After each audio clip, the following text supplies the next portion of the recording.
Ugh.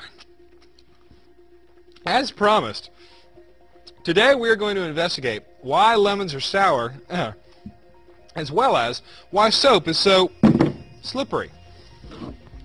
Hey, come back here, you little... While I retrieve the slippery soap, let's begin our study of acids, bases, and salts. Whoa.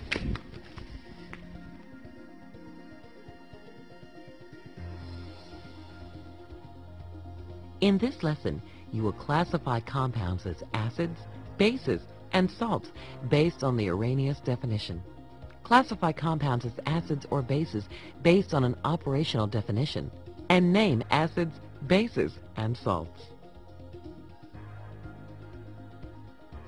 Think way back to the beginning of this course. What is it that we are trying to do in chemistry?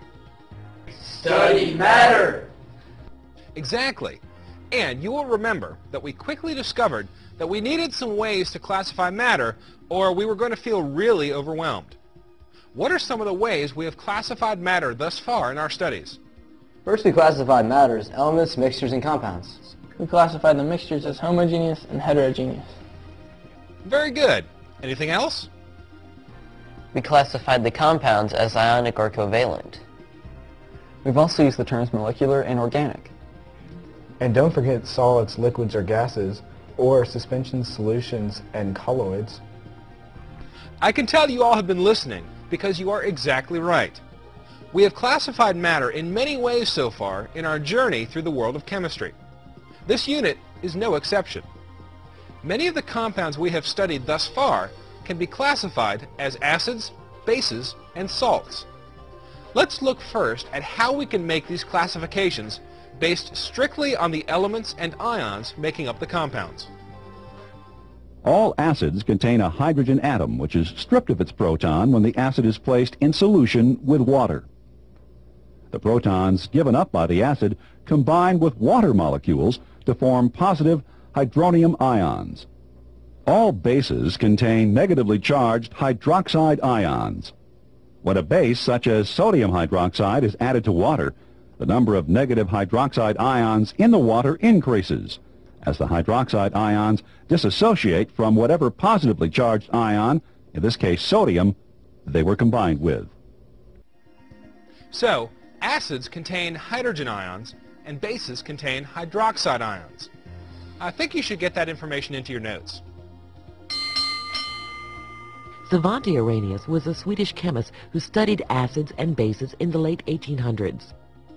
He had a very simple theory regarding acids and bases. Arrhenius believed that acids would ionize in water, releasing hydrogen ions, and bases would ionize in water, releasing hydroxide ions. For example, HNO3 is nitric acid, a polar molecule. When nitric acid reacts with water, the hydrogen ions are attracted to the polar water molecules. This causes the dissociation that releases the hydrogen ions into the water. Sodium hydroxide, or NaOH, on the other hand, is a base that contains the hydroxide ion, OH, with a -1 charge. When sodium hydroxide reacts with water, it dissociates, releasing the hydroxide ion into the water. According to Arrhenius, an ionic compound that produces neither the hydrogen ion nor the hydroxide ion is called a salt. Let's use this information to start filling in the chart on our note-taking guide. According to the Arrhenius definition, a compound that begins with hydrogen, such as HNO3, is classified as an acid. A compound that ends with the hydroxide anion, OH, such as NaOH, is classified as a base. And an ionic compound which contains neither of these, such as NaCl, is classified as a salt. On your note-taking guide, jot down each of the following examples and write an A for acid, B for base, and an S for salt. Are you ready? Here we go. H2SO4, HCl, NH4OH, KNO3, KOH, HC2H3O2. Now, my students are going to help you check your work. H2SO4 is an acid because it starts with an H. HCl is also an acid. NH4OH is a base because it ends with the hydroxide ion. KNO3 is a salt according to the Arrhenius definition. KOH is a base, while HC2H3O2 is an acid. That's pretty easy stuff, huh? However, I should mention that Arrhenius wasn't the only chemist who came up with a definition for classifying acids and bases. T.M. Lowry and J.N. Bronsted, as well as Gilbert Lewis, proposed new definitions for classifying acids and bases. These new definitions did not exclude any of the compounds that would be classified as acids or bases, according to the Arrhenius definition. They only expanded the definition to include more compounds. The Arrhenius definition is the classical definition that is most commonly used, and it is the one we will use in our study. In addition to the Arrhenius definition, we will also use what we call an operational definition to classify acids and bases. An operational definition is simply a list of properties that can be used to make a classification. My students are going to help you begin to develop an operational definition to classify acids and bases. The students are working with an aqueous solution of each of the compounds listed in your note-taking guide. The first property they're going to test is whether or not each solution reacts with a strip of magnesium. If the solution reacts, simply put an R in the space provided on your note-taking guide. If the solution does not react, write NR in the space provided. The first solution being tested is HNO3. The student inserts the strip of magnesium and watches for bubbles. Don't forget to record your observation. Next is NaOH. Now the students test NaCl. Next is H2SO4. How about HCl? Next, the students test NH4OH. Now for KNO3. Next is KOH. And finally, HC2H3O2.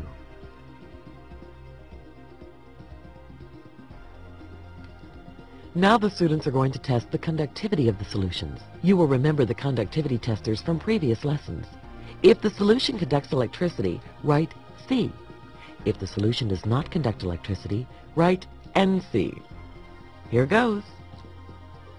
The first solution being tested is HNO3. The students insert the conductivity tester and watch for it to light up. Don't forget to record your observation. Next is NaOH. Now the students test NaCl. Next is H2SO4.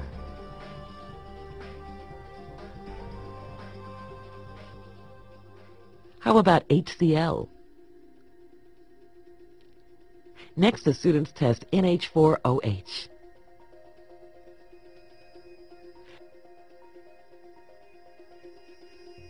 Now for KNO3.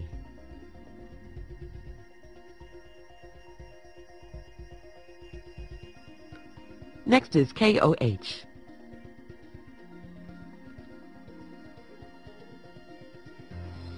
And finally, HC2H3O2.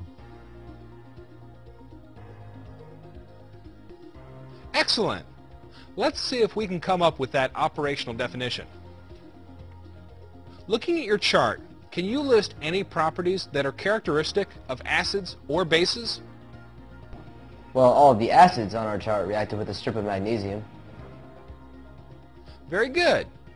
Reacting with metals such as magnesium is indeed one of the properties of acids. Anything else?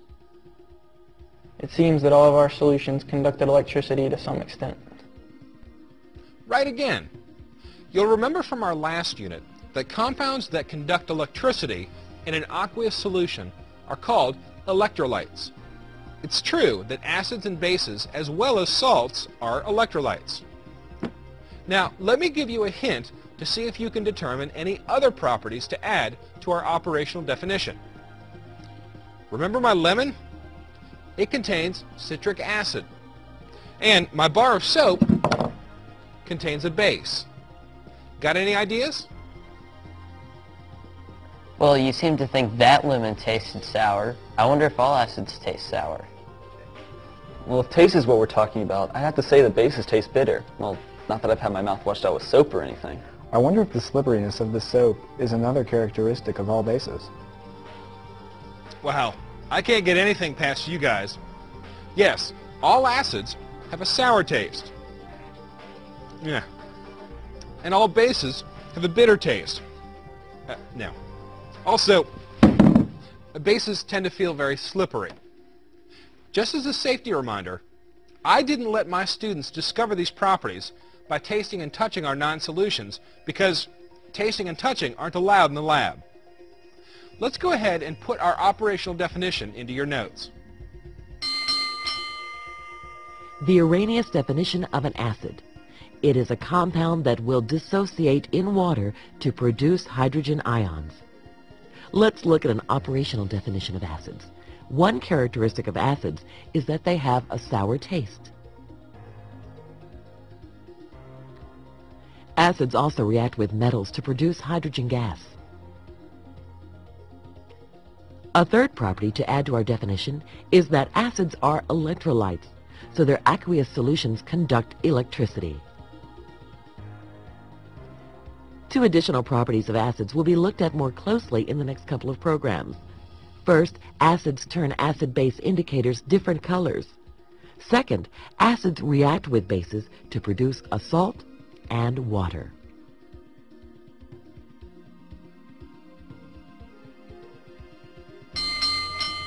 The Arrhenius definition of a base.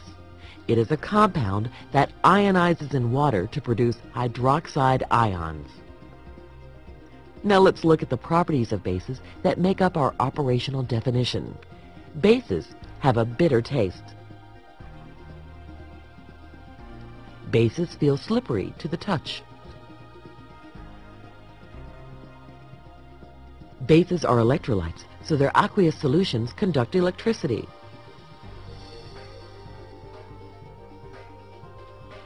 The following two properties of bases will also be studied more in the next couple of programs. 1. Bases turn acid-base indicators different colors. And 2. Bases react with acids to produce a salt and water.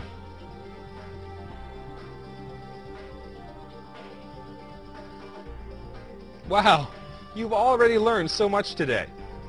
You can classify a compound as an acid, base, or salt based on its chemical formula. You can also classify a compound as an acid or base based on its properties. The last thing we want to do is learn how to name acids, bases, and salts. We'll take a look at bases and salts first because you already know how to name them. Because bases and salts are simply ionic compounds, you follow the standard rules for naming ionic compounds. For example, NaOH would be named sodium hydroxide, and CaCl2 would be named calcium chloride.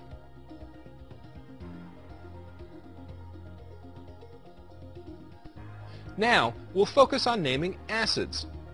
This is a little different than what we've done in the past. The first thing you have to do is determine if the acid is binary or ternary. A binary acid consists of only two elements, with the first one being hydrogen.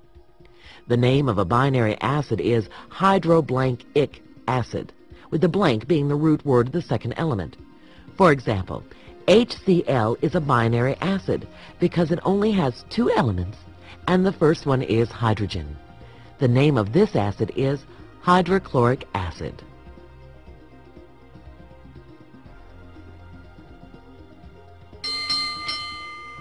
A ternary acid consists of 3 elements, with the first one being hydrogen and the other 2 elements making up a polyatomic ion. To name a ternary acid, you do not use the prefix hydro.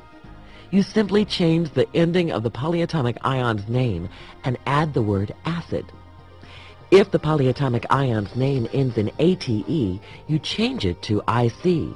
If the polyatomic ion's name ends in ITE, you change the ending to OUS.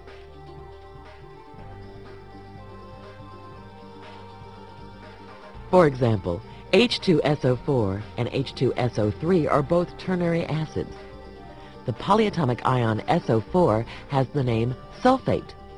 Since the name of the polyatomic ion ends in ATE, the ending is changed to IC when naming the acid containing this polyatomic ion. So, H2SO4 is called sulfuric acid. The polyatomic ion SO3 has the name sulfite. Since the name of the polyatomic ion ends in ITE, the ending is changed to OUS when naming the acid containing the polyatomic ion. So, H2SO3 is called sulfurous acid. Here's a great hint for remembering which ending changes to IC and which ending changes to OUS. Think of it this way. If you ate something that didn't agree with you, your stomach would feel ick. Pretty clever, huh? Our first example is H3PO4. Since there are 3 elements involved, it is ternary, and we need to look on our charge chart. PO4 is the phosphate ion. If I ate something bad, I would feel ick. So the acid is called phosphoric acid. If you called it phosphic acid, that would be okay. But chemists change phosphate to phosphoric acid. They also change sulfate to sulfuric acid. There's no reason for it, but that's the English language for you. You'll get used to these 2 names as we go along. Now, let's try HF. Well, since there are only 2 elements, this is a binary acid, and its name is hydro-something-ic acid. Since F is the symbol for fluorine, we write fluor in the blank, and this is hydrofluoric acid. We'll do one more together, and then I'll give you a few to try.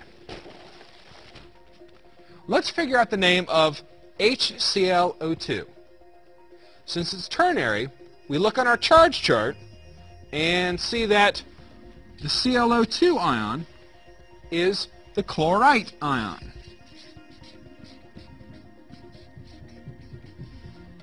That means that this acid will be the chlorous acid. Just remember, if it is binary, the name is hydro-something-ic acid. If it is ternary, you change the ending of the polyatomic ion and then add the word acid. Ate goes to ic, and ite goes to us. Now, you try some. Name each of the following acids. HBr,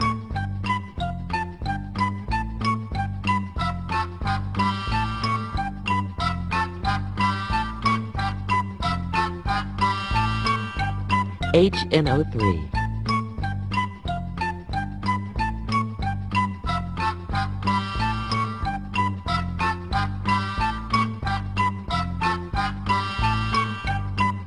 HNO2,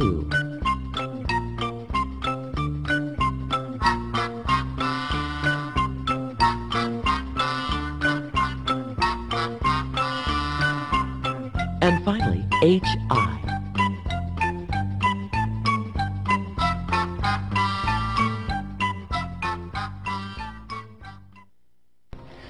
HBr is a binary acid with the name hydrobromic acid.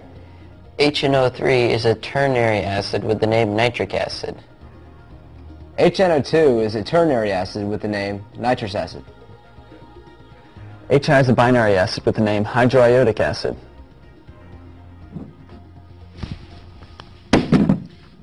I'll clean up here.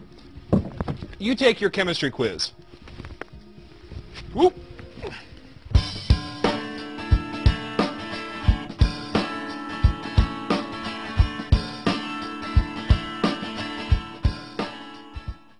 Cumulative review question number 1. STP is A, standard temperature and pressure, B, 0 degrees Celsius and 1 atmosphere pressure, C, 0 degrees Celsius and 101.3 kilopascals, D, all of these.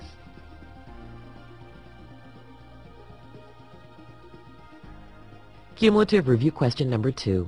Which of these statements about dissolving gases in liquid solvents is true?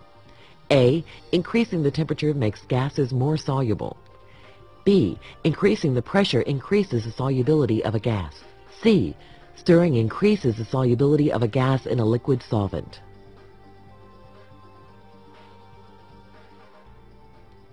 Number 1.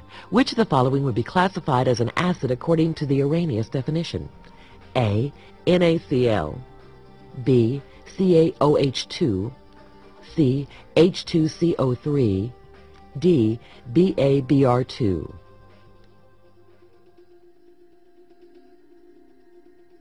Number 2.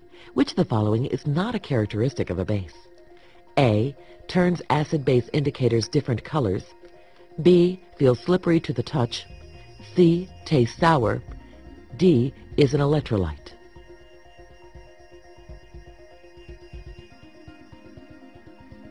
Question number 3.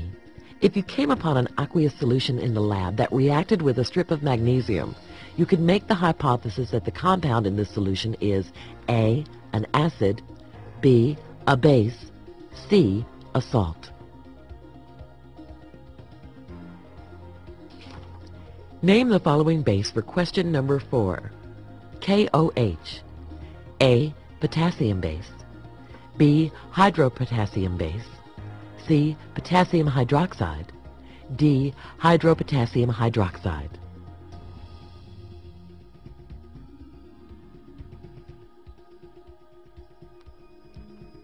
And finally, number 5. Name the following acid. H2CO3. A, hydrocarbonic acid. B, carbonic acid. C, carbonous acid. D, hydrocarbonous acid.